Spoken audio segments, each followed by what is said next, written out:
The Wives of King Henry VIII. Part 3, Jane Seymour.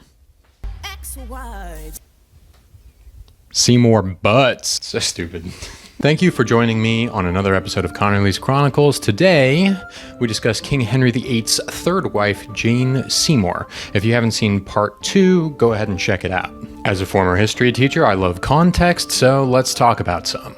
Days after Anne passed, Henry married his third wife, Jane Seymour. She had been a lady-in-waiting, meaning a best friend / personal assistant to both Catherine of Aragon and Anne Boleyn.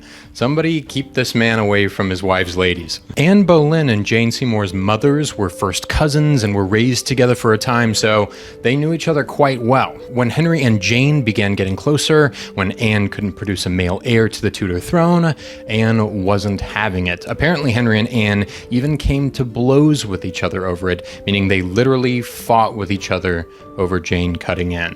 Well, after Anne lost her head by royal decree, it's Jane's time to shine. If you've watched the musical 6, awesome, but you might have raised your eyebrows in part 1 where I mentioned that some historians believed Catherine of Aragon was the only wife that Henry really loved. It's commonly believed that Jane was his true love. While we can't know for sure where Henry's heart truly lied, we have some evidence to conclude that Jane was the true apple of Henry's eye. She was the only woman to give Henry a son, the future King Edward VI, and she's the only wife that is buried right next to Henry. She was given a royal burial. However, she was only married to Henry for less than a year until she unfortunately passed after giving birth to Henry's son. So it's hard to determine whether or not Henry's love was a mixture of the honeymoon period and the selfish desire for a male heir finally fulfilled. Jane Seymour passes away, Henry moves on to his next wife, and that's that. Feel bad for Jane? Me too, but just wait until the next wife, and thank you for spending some time with me to explore the story of